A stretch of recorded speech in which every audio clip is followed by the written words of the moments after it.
Hello ladies and gentlemen, and welcome to today's video. So, I thought we would discuss the brand new Pinhead and why this isn't really an issue, but also to acknowledge the issues that people do have with it.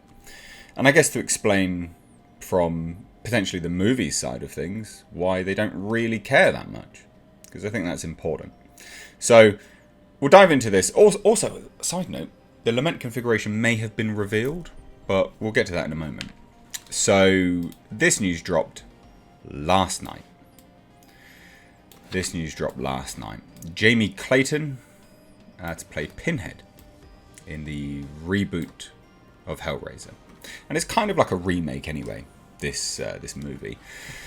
And I guess you could say, it's, by and large, it's really just a remake of, a cross between the Hellbound Heart and Hellraiser.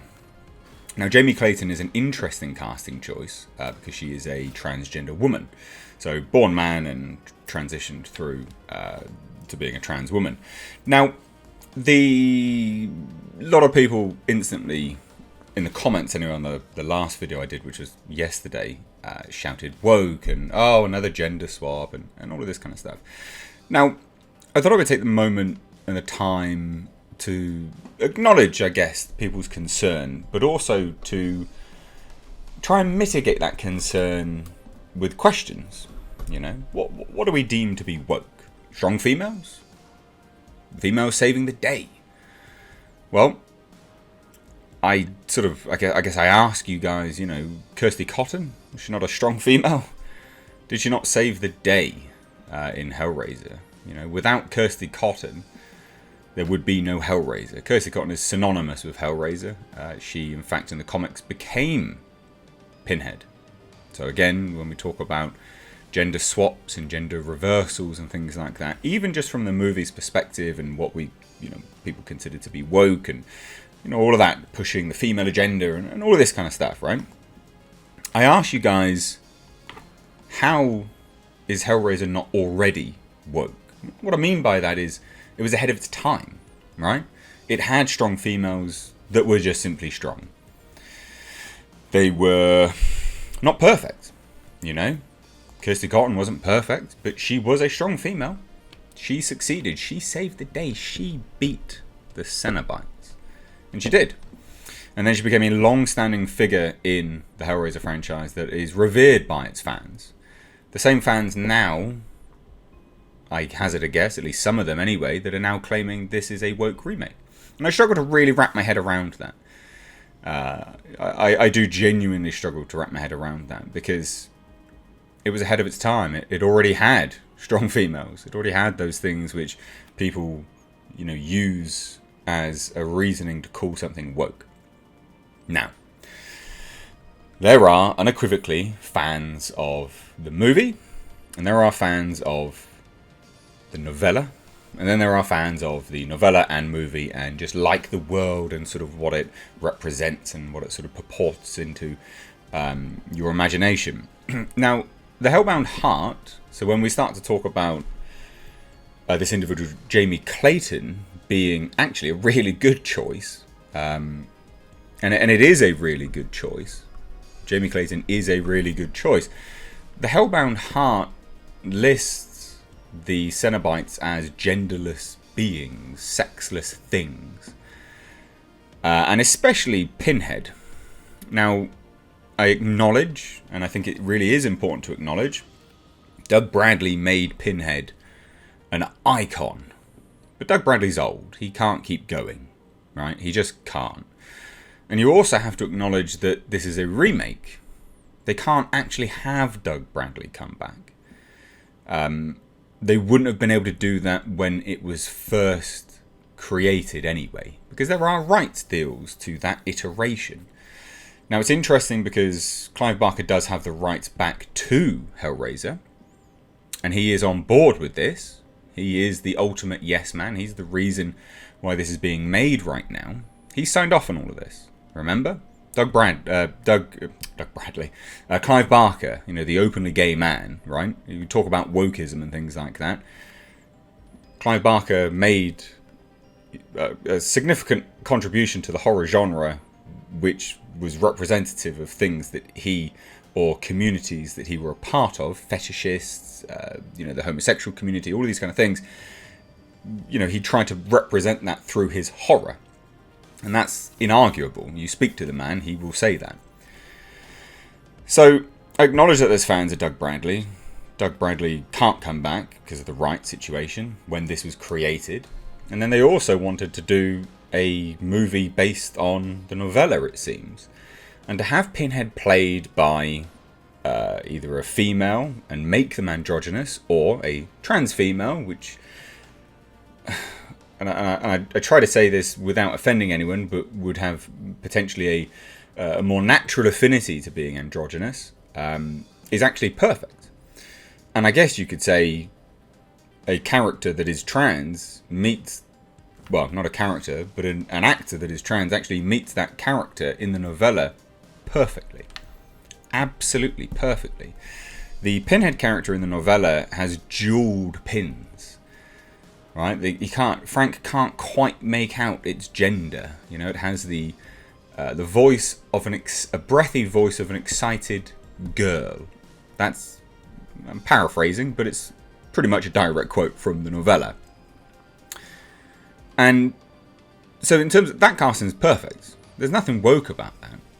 And I struggle to get my head around this concept of Hellraiser being woke when... What is woke? I agree just swapping a character out needlessly, swapping their gender around or swapping their race out. Yeah, it serves an agenda. There's precedent here. And the original creator is signing off on all of this and wants this iteration to be more like his initial draft, the Hellbound Heart, right? Because obviously expanded upon it and created Hellraiser, but the Hellbound Heart is the first draft, and he wants it to be more like that. We talk about James Bond and respecting Fleming and respecting, the source material, respecting the author. Well, the author's still alive here in this instance. And the same argument could be used right now. We should respect the author. He wants this movie to represent the Hellbound Heart. So anyway, I thought we'd discuss that and then move on now, because I think there will be people that I can't convince. And I'm not really trying to convince you. I'm just trying to convey a counter-argument here to a lot of the nonsense comments coming through. And, I got some comments back saying, you're chastising people for their opinion. I am. I was a little bit in that video, and I acknowledge that. And sorry if it offended anyone. Maybe. Not that sorry.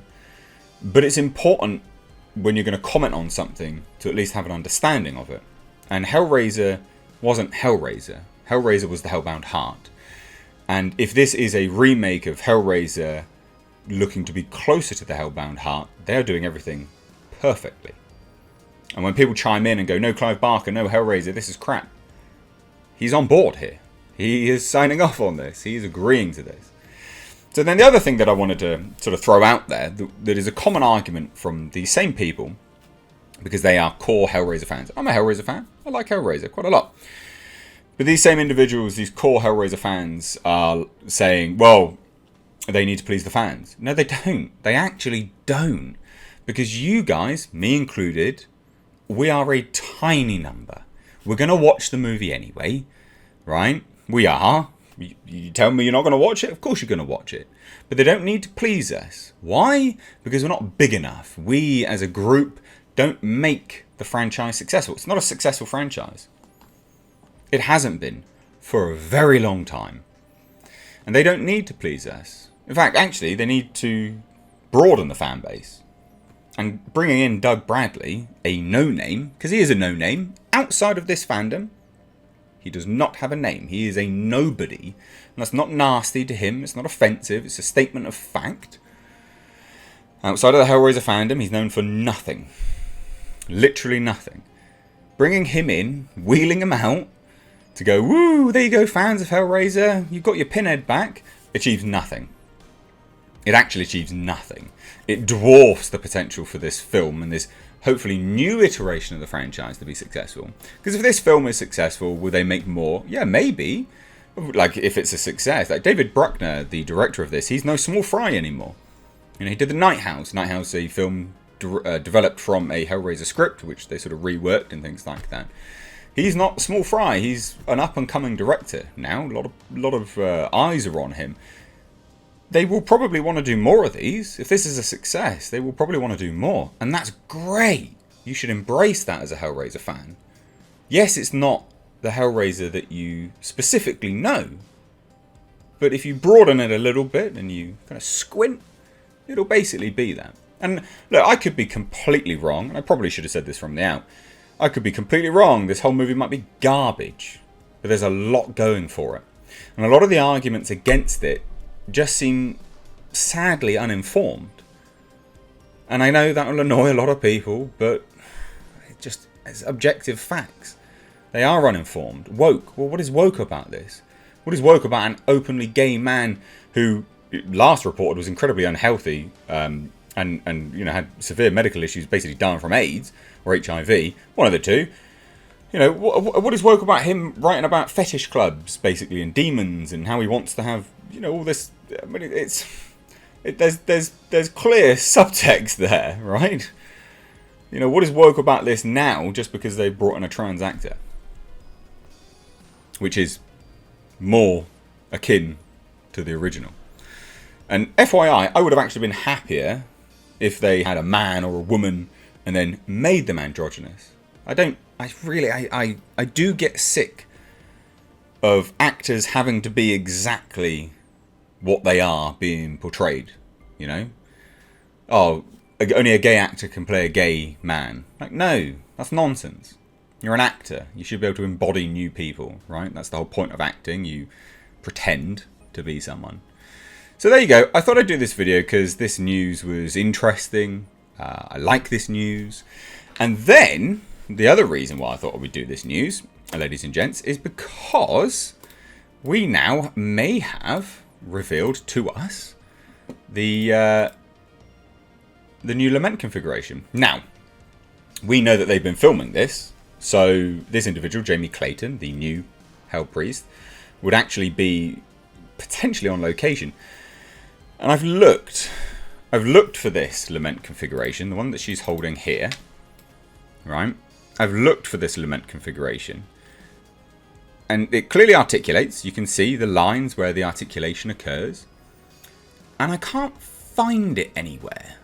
And trust me, like if you know where this particular one is from, let me know, because I've looked for Lament configurations before, because I want to buy my own one, obviously, being a fan. But I've never been able to find one like this. And there's clearly a lot of lines where there's articulation that could occur on this, and I don't know if they're actually just teasing the actual Lament configuration here, because it could be. They could be. It looks like it. And that looks literally like a trailer set. For filming. And she could be teasing. And I say she. That'll rile a lot of people up. But I believe in decent respect. And she has never offended me. So I'm going to refer to her as a she. Okay? Sorry if that offends you. Having common decency. But whatever. So she could be holding the actual Lament configuration. So I thought I would wrap this video into a few things. And talk about a few things. And why I'm actually really positive about this film. There's a lot going for it. David Bruckner's fantastic. If you don't believe me, watch The Night House. If you're a fan of Hellraiser and things like that, I think you'll see it. A lot of similarities there. If you don't like The Night House, go watch The Ritual. An incredible film. Great film. Anyway, let me know your thoughts down below. If you're new here, please do subscribe. To anyone that does follow me on Twitter, I am banned from Twitter. Yes, I've got like a week ban. Thank you. I said some naughty words and I got banned. So never mind, I guess. I'll go fuck myself. But you can follow me on Instagram at MrHReviews, and you can follow me on Twitter for when I am unbanned. Thanks, guys. Take care.